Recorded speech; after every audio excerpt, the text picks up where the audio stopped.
Hey, good morning, everyone. I want to welcome all to the next edition of our Java with Joe.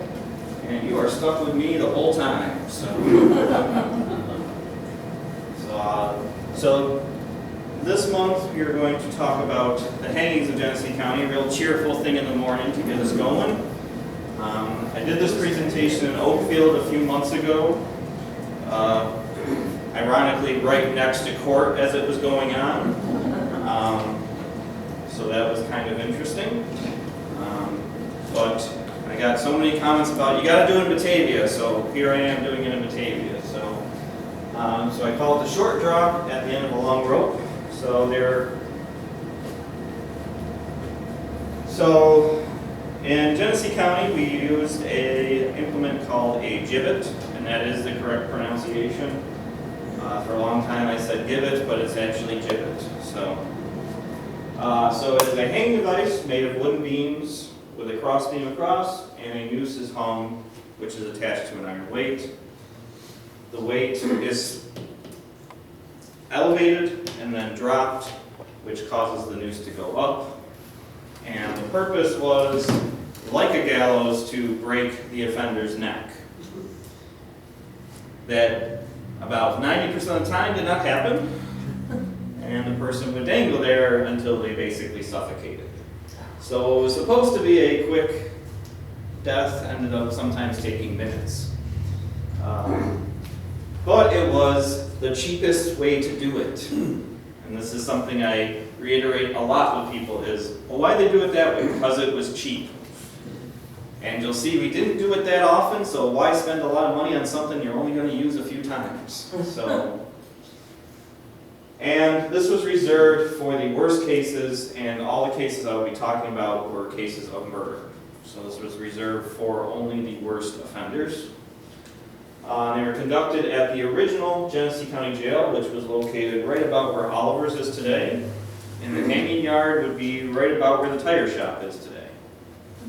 That was before Oak Street went across the creek, so that was all one property. And pretty much all of them were public executions, so you could come and watch a hanging. We're going to go to a hanging. It actually happened. And as it got more sophisticated, they would actually sell tickets. And if you want to, you can go over by the gibbet in the other room, and we have a ticket from 1866 to a hanging. So the first one is 1807, and the last one is 1881. And people like to ask, well, why did it stop then? Well, by the time the next case came up, basically all executions had been elevated up to the state level. So they were only done at state prisons. The counties were no longer responsible for executions. And when we get to the 20th century, New York decides to get away with executions altogether. So here's a couple pictures. On the left is the gibbet in the hanging yard. So that's when it was not in use, obviously. And this is what the original Genesee County Jail looked like. So you had the jail building, and then next to it was the sheriff's home, because he lived right on the premises.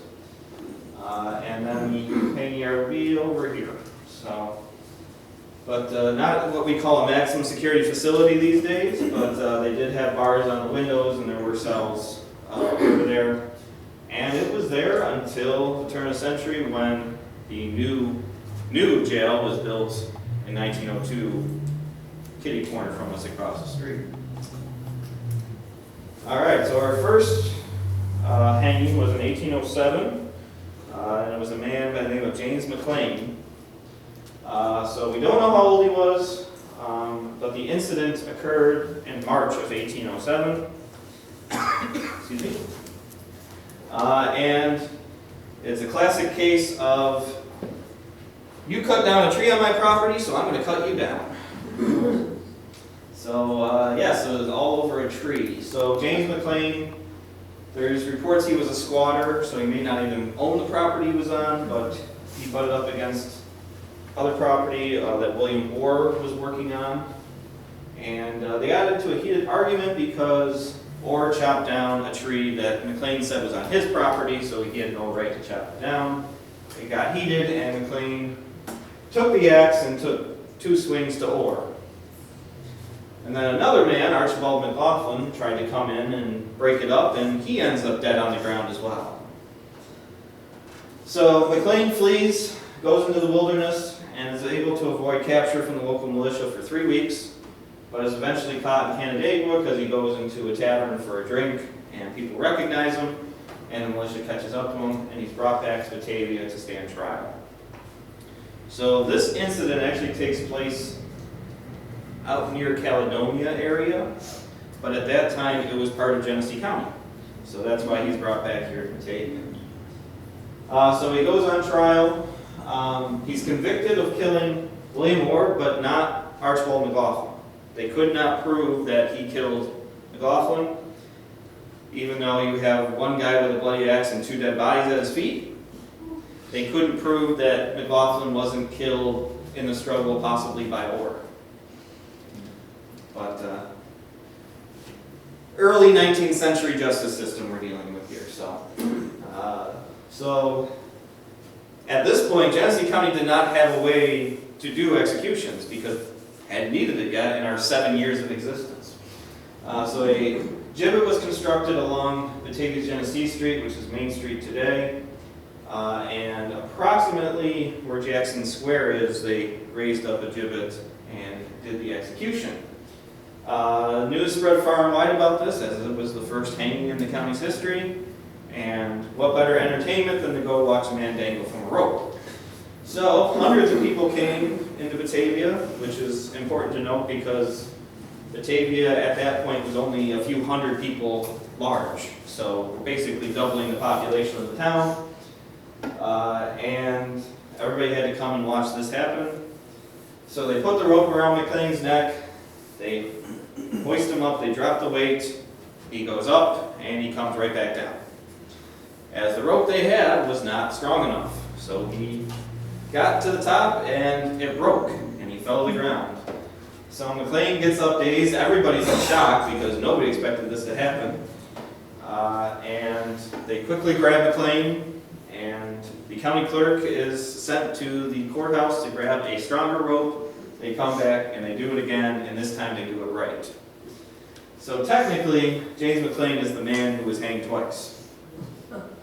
Now there's an urban legend sort of that came out of this, is that when McLean hit the ground, he got up, dusted himself off, and said, "As I killed 2 men, I deserve to be hanged again." I don't know any person who would say that. And also, he was not convicted of killing 2 people. He was only convicted of killing 1. So why would he admit to something he wasn't even convicted of? But that's the legend that came out of it. There's also a legend that the powers that be actually took a poll of those in attendance and said, who thinks we should let him go, who thinks we should hang him. I doubt they did that. They just said, let's go get a better rope and we'll do it again the right time. So that is the first one, probably the most memorable because, well, they had to do it twice.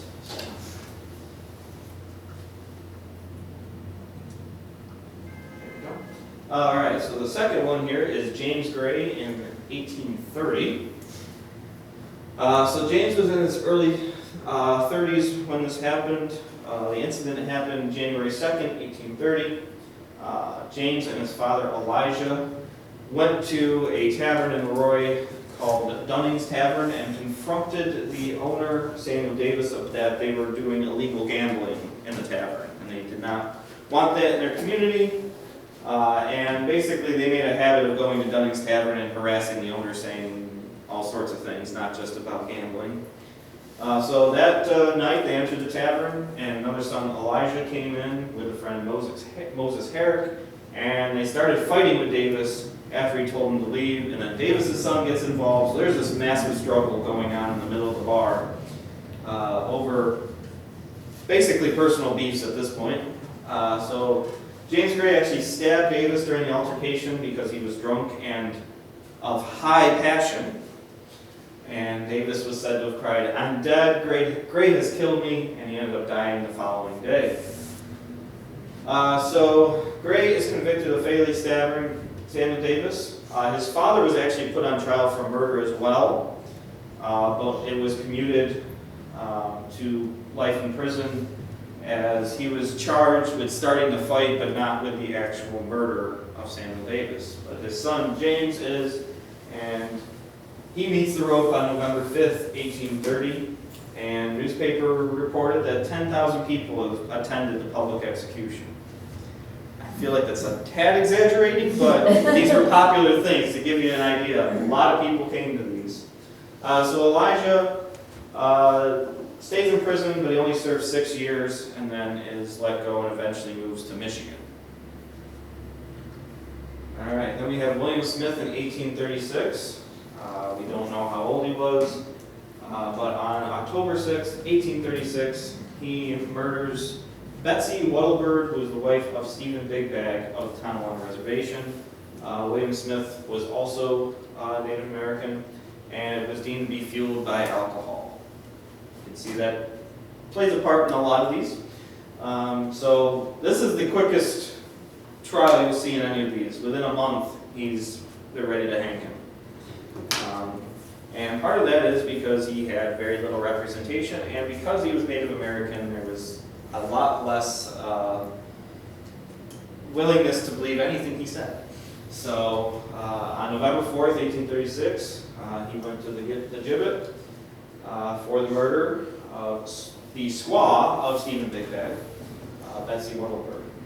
So it's a quick hanging without much fanfare, and his body is actually buried north of the village here in Batavia, and the next day his remains are dug up by medical students. Because yes, we even had grave robbing in Batavia. This was an early documented case of that, but throughout the middle part of the 19th century, grave robbing was a more frequent crime than we like to admit.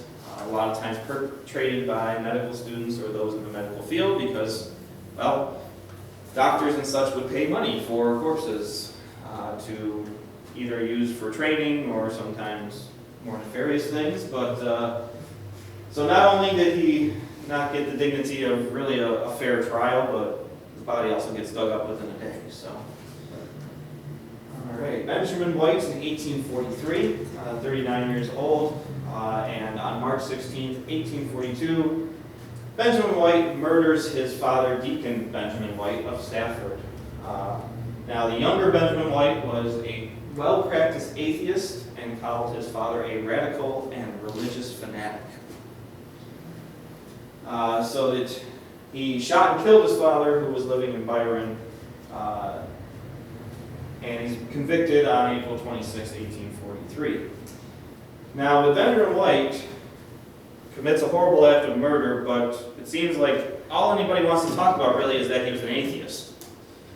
So to most people at that time, if you were an atheist, that was worse than being a murderer. And they were actually willing to commute his sentence, so not hang him, if he was willing to convert to Christianity and admit that there was a God. If he did that, he could have saved himself. He decided not to. So many people believed atheism was a worse sin than murder. And if he accepted Christianity, hey, we'll let him just rot in prison. He said no, and they even went to try to plead him as insane because he was an atheist, and they called it moral insanity. But it was deemed he knew right from wrong, and Benjamin White never capitulated away from his atheist thoughts. And on May 2nd, 1843, they bring him up to the gibbet and conduct the execution. He was executed at 3 p.m. to, quote, much rejoicing from the assembled crowd. They couldn't wait to string him up because he didn't believe in God. So his body was dissected for medical purposes per his request, and he willed his skull to Dr. Holton Ganson of Leroy.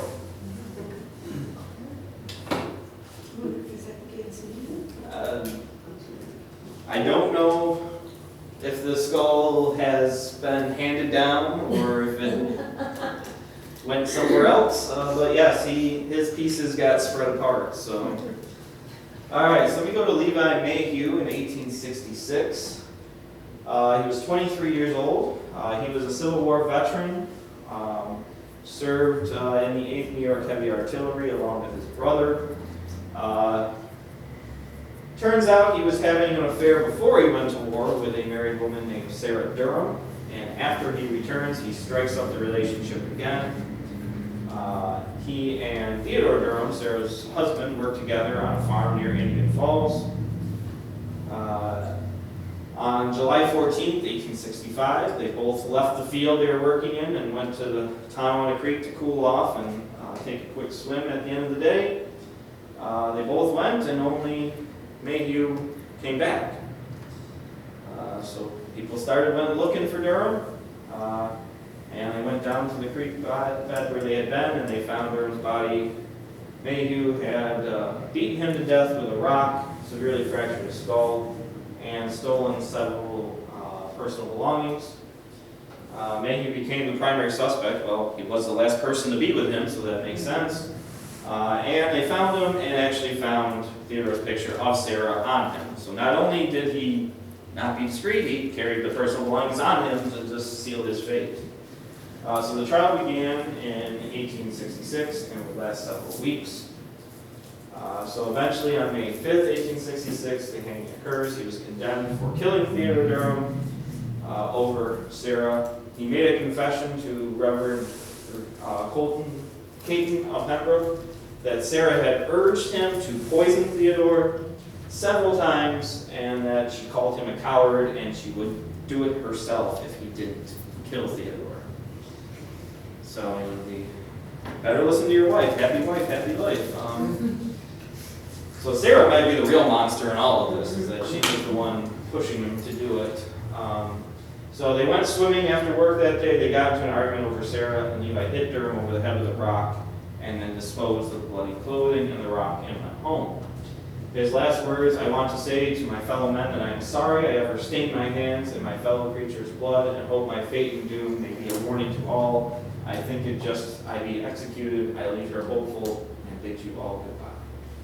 And he was executed before a crowd of 150 ticket holders as well as other lookers on. So the ticket we have is to Levi Mayhew's execution. It's a little orange piece of paper signed by the sheriff at the time, Parley Upton. So yes, you paid your ticket and you went and saw this hanging, this was probably the most scandalous story for a long time in Batavia, in Genesee County. So a lot of people were interested in this. Right, and how much was the ticket? It doesn't say, but for the time, it may have been as much as $1. But hey, it paid for the execution basically, so it covered the expenses. Which was also part of the reason why they would sell tickets. So hey, you make up the money. And you have to remember, because everybody always says, well, why would somebody want to go see a hang? I go, think of all the entertainment you have available to you today. Pretty much none of that existed at this time. It's no different than us watching all this stuff on the nightly news that we watch. Kind of the same thing, except a lot more violent in person. But us human beings, we just can't tear away from the morbid stuff. And here is the ticket. So yeah, it doesn't list the price, and this was bought by H. Todd. So basically, they print up a bunch of these and then hand them out to whoever bought them. So, Was the sheriff related to General Upton? I want to say distantly. We have to remember Henry Upton was one of 13 children, so large span of family members. So I want to say he was actually a nephew or a cousin. So. All right, then we move on to Thomas Quackenbush in 1876, 27 years old. On December 4th, 1875 is when the crime was committed. He killed Mrs. Sarah Norton, who was 76 and a widow, and lived alone about a mile east of Indian Falls. So that night around 10, she hears him knocking at the door, and the man responded asking for directions and then left. Later, she heard noise from her wood shed. She went to investigate and was seized, dragged back inside, and brutally raped and beaten. When she then left the house because she was so scared and hid in the outhouse, Quackenbush actually returned another time, but couldn't find her and left again. She eventually made it to a neighbor's house and they sent for a physician, but she died from her injuries and exposure the following day. Because we have to remember this is December, brutally cold. She was sitting out in an outhouse and in a very rough shape. So eventually they found out that Quackenbush was drinking that night heavily at the Indian Falls Hotel and began asking about Mrs. Norton. He left the hotel at 9, but did not return to the property of Anson Mook, where he was working as a field hand until 2 a.m. So there's about 5 hours of time where nobody knew where he was. He had no alibi and was arrested quickly for the incident on circumstantial evidence, particularly that he had blood all over his clothing. Again, if people just changed clothes, maybe they would have had a different ending. So he went to trial on the charge of murder, but was not convicted of murder in the first degree, as it was determined that Mrs. Norton died from exposure while hiding, not actually from the beating and the rape. So he was charged, so the degree was dropped 1 level. But while in prison, he tried to escape and didn't work.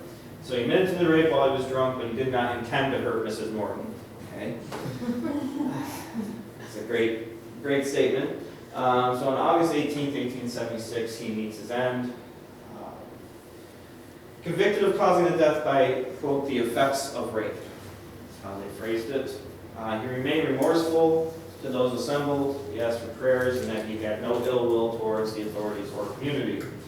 Just Mrs. Norton, apparently. Police were brought on the site to maintain order, as the newspaper offered tickets for sale to the execution. So now the media is getting involved. So again, we're getting to the sort of mass hysteria surrounding these. And now with a daily newspaper in Batavia, they're really propping this up as a big event. So this was, again, every time it happens, it seems to get a little bit larger, and they actually had to get police escorts involved in everything for the first time. And now our last one, Charles Stockley in 1881. He was 24 years old. He shot his employer, John Welker, on Welker's farm, which was north of Batavia on Bank Street. Stockley moved to Genesee County in 1864 and came to work for Welker and lived on the farm, and quickly took interest in their daughter Libby, who was only 15 at the time. They start to get in this huge argument one day when this all happens, because Stockley quit because he basically said he was sick, so Welker says, well, then I'm not going to pay you. So Stockley says, well, then I quit, so you got to owe me for everything. And Welker's like, I'll give you this much, and that's it. And so Stockley quit, threw Mr. Welker to the ground after he gave him his money and started to choke him out. And then Welker kind of gave in, gave him what he wanted, but then Stockley just leaves. And we go through this really weird series of events. So this tells me Stockley was not in his right mind when all this is happening. So he comes to Batavia, he buys a gun, goes back to the farm, and threatens Welker again, saying all sorts of things to him about this whole thing, which seemed to get settled. He got what he wanted, but he had to go back and get another pound of flesh, apparently. So he takes a rock and starts throwing it at Welker. Welker runs after him, saying, get off my property, basically. So Stockley turns around and fires his gun 3 times, and one of them hits Welker in the head and kills him instantly. So Stockley again takes off from the farm. Basically, the whole town is after him, and they catch him on Main Street, and he's taken into custody. This was true civilian justice happening. Everybody ran out of their homes basically after him and cornered him and brought him into custody. So on August 19th, 1881, is his hanging. He's convicted of shooting Mr. Welker to death in a dispute over Welker's daughter. Walker also said, "No, you're not taking my daughter anywhere. I'm not letting you be interested in her." And I don't think Libby was interested either, so I think this was a pure one-sided fascination. He was granted an insanity hearing the day before the execution, but found to be sane because his pulse and respiration increased when he was questioned about the upcoming hanging. Real scientific here. He was interviewed by J.B. Andrews of the Buffalo Asylum and was found to have remorse, but a violent temper, and deemed not to be insane. That's where our psychiatric training was at that point. And while in prison, this is my favorite part of this, he wrote to Mrs. Welker expressing remorse and asking for her to see it in her heart to forgive him and bail him out of prison. He kills her husband and then asks her to bail him out. Maybe he was insane, I don't know. And it was a quick trial, short deliberation, and they found him guilty in April of 1881. And you can actually go on and read the interview if you want, between J.B. Andrews and Mr. Stockley. Basically, Stockley says, "Yeah, I'm sorry." And it's just a lot of questions trying to get to see if he actually had remorse, if he knew what he had done was wrong. That was the big question. And all of these insanity pleas was, do you know right from wrong? And in every case, they was deemed they were. But yeah, they actually were starting to bring in, at the time, trained professionals to substantiate these things. So those are all the hangings that occurred. There were 3 that were supposed to happen but did not due to other circumstances. The most famous being Polly Frisch, who lived in Alabama and was convicted of killing one husband and several children and trying to kill her second husband the same way. This happens in the 1850s. So she poisons her first husband and her 3 children, and then remarries, because, hey, you find out somebody marries, or her first husband dies suspiciously, let's go and marry her. And then she does the same thing again to him, but luckily he kind of notices it happening and calls for the doctor, and they figure out the antidote, so he survives. They convict Polly of the murders, and we're going to hang her, but the community got into an outcry about we can't hang a woman, so she was sentenced to life in prison, which is then commuted, and she's put into an asylum out in Albany, and then in her old age is released, and she disappears. We don't know what happened to her. There's a book that was written several years ago now called Bread and Butter. It's about her story, so if you want to read that, you can find it in various places. We do have a copy in our library here. And the other ones, basically, they just decided that one was actually the insanity claim was held up, so the person was just put into prison. And the other one, there was questions over it, so they decided to commute it back down to life in prison. There are a few more executions based in Genesee County, but they are then sent to Auburn State Prison, where they were using the electric chair by that point. So one of the first uses of it in New York State was actually for a gentleman in Genesee County who committed murder himself. So that is the story of the hangings in Genesee County and how this all happens. So if anybody has any questions, I'll be happy to answer those. Phil? I've always understood that they put the feet were bound up with a weight and then a trap door released for the hanging. But your description is something other than that. So what you're describing is how a gallows operates. Okay. So same sort of mechanisms, but it does it in a different way. So a gallows is different than a gibbet. A gallows, you have the trapdoor and the person drops through it. Mm-hmm. So you go in an opposite direction, but it's supposed to do the same thing. So it's really the same, it's hanging, it's the same type of execution, but done with a slightly different mechanism. So you are correct, but that's a different way to do it. Because a gibbet can also just mean a hanging device where a person is suspended in the air. It doesn't have to be an execution per se. Back in the Middle Ages, they had the ones with the iron cages where people would just be hung, suspended up in the air. But that was a form of execution, but that basically they left you to starve to death, is what happened. So that's also a gibbet. So a gibbet is basically just suspending somebody in the air, and usually in an execution method. So it doesn't have to be hanging per se, but this one is. So just what you're describing is a gallows. You see that a lot. It's just slightly more expensive because you have to build a platform. So and it's the same concept of in the old westerns when they have a guy over a tree limb. Same concept as this basically. So, all right. Other questions? So, if there's no other questions, one little story. I went to Spain last year and went to a museum on the Spanish Inquisition because, I messed up like that, I guess.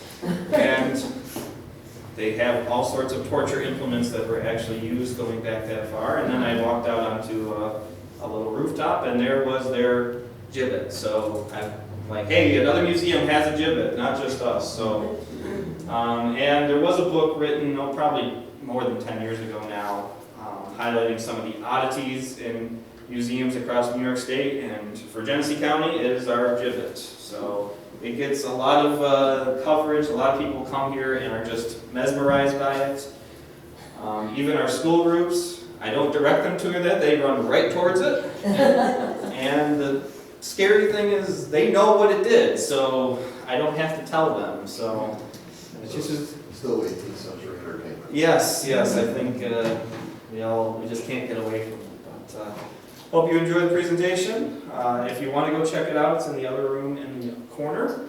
But other than that, you guys have a wonderful day.